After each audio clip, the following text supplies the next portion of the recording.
Hello again, and welcome to GAMA Part 2. We're going to talk about Star Wars Shatterpoint in this one. So, Star Wars Shatterpoint is a miniature skirmish game that is being released by Atomic Mass Games. It is going to be a very fun tribute, as they said, a tribute to the Clone Wars cartoon.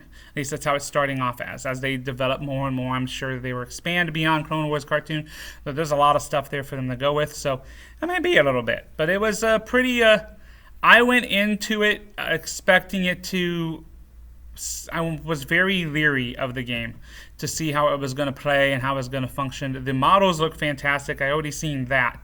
But so from a collector's standpoint, yeah, this is a really cool Star Wars game. From a gameplay standpoint, I was leery. So I went in there, did the demo, and let me tell you, the game was absolutely awesome. I thoroughly enjoyed it. It's very, very, very cinematic with how it plays. So let me give you a little bit of a breakdown of how it functions. So you set up with your skirmish. You start off with your main character, okay? Your main character will have a score point in the top left that kind of gives you how many points you have to build the rest of the squad. So you can build the squad as you wish, following those guidelines, as long as it's the same side, like different things. You can build your squad up as you go, and with that you will then go into your battle, your skirmish, correct? So there's 1v1, though there's some cinematic ways you could make it up, different ways, but it's designed for 1v1. You could add other aspects as you wish, homebrew your own scenarios and situations, which there's a lot of fun to be had with that. Especially with this set, how it's coming out. So it comes with, the original set comes with squads and terrains, rules, all that kinds of stuff. You set up your terrain, you set up your activation points, the points that you're going for, you set up your squads, and then you start going into the game. Now you have like a little deck of cards that identifies which squad member gets to play that turn. So that way it's a little bit more, I'm not going to say random, but you're not, I pick a person, you pick a person, we pick through everybody, and then we move on. They've set it up so that way it would be its own individual kind of cinematic experience. I'm going to keep using that term cinematic because it really felt like I was playing an episode of the Clone Wars. All right, so as we're going through the game, you draw your card, move that person, fire your shots if you have shots, you can do the attacks. But how the game works is just like your typical skirmish, dice-based miniature skirmish game. You roll a certain number of attack die, they roll a certain number of defense die, you cancel each other out, and then you have what's left over. If you have more attacks that's left over, if they have more defense that's left over, certain things happen. You are allowed to go through it. Instead of just saying, oh, I have 3 hits left, you take 3 damage or 6 damage or however many you would take per one, they have a skill tree.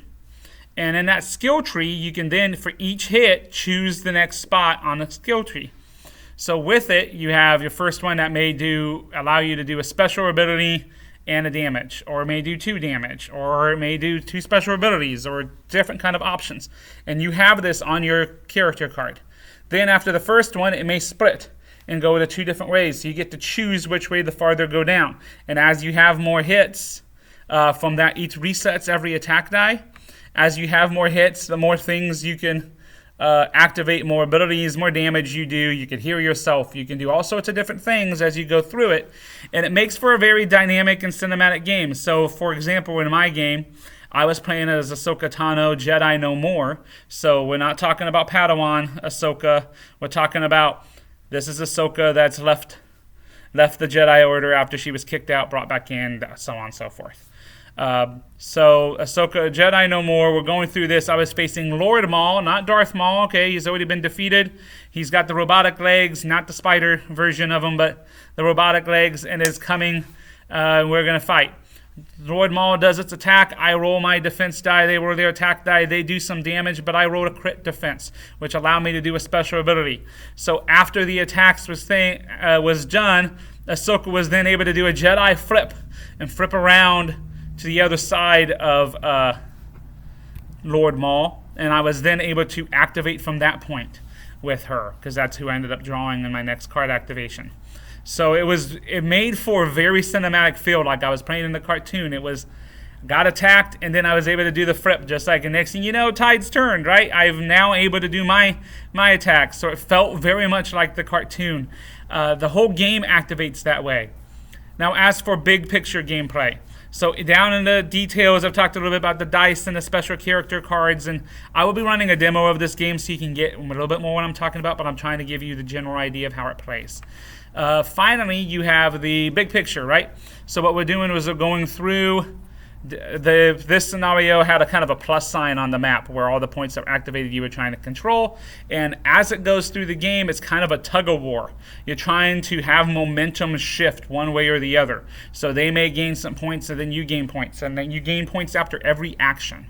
Okay, so it's not at the end of the round, it's after every action it starts shifting. So man, you made a big push, and you made a big push, so on and so forth. As you do certain things, the area, so it starts off trying to go from a 0 to like 9, I believe. And then as you perform actions, you actually get to block off your points so it doesn't have to swing as far. Once somebody has brought the clearish white die, clearish white block, all the way to their side, so the momentum marker, all the way to their side, that ends the first of 3 matches. Now when I say matches, or they had a special name for it, I'm having a mental block. But first, best of 3 kind of scenario. You don't reset the entire board. You stay exactly where you're at. The board stays the same. Your miniatures stay the same place. And then you flip over another card, and then that activates kind of another story, or somehow the scenario has shifted, right? As the person who lost, they get to pick which of the 2 options there were. In this case, it ended up going from a plus sign to more of a triangle somewhere on the map, and it could be triangle facing one way or a triangle facing the other.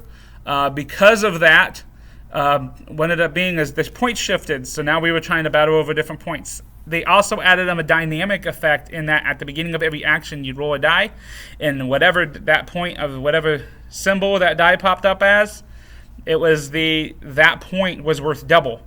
So you wanted to make sure you had that point at the end of your action. So you're trying to make sure that your things activate.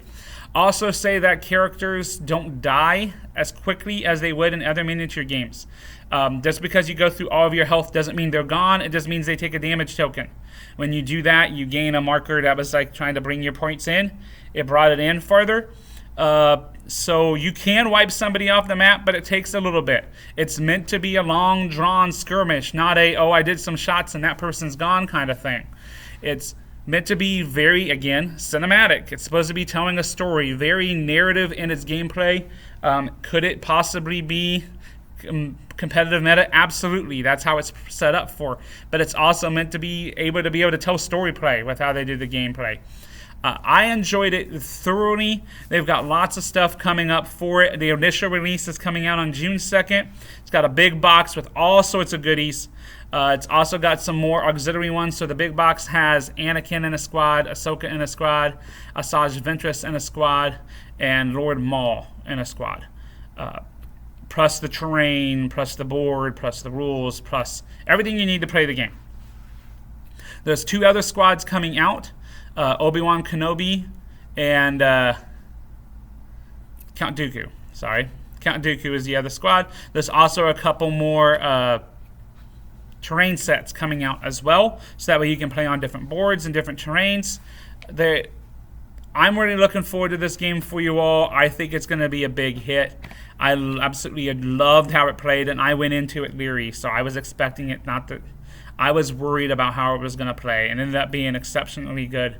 So I'm looking forward to having it here. I'm looking forward to you all seeing it for the first time, seeing how it plays. It's absolutely fantastic. Again, this is Star Wars Shatterpoint, coming out June the 2nd.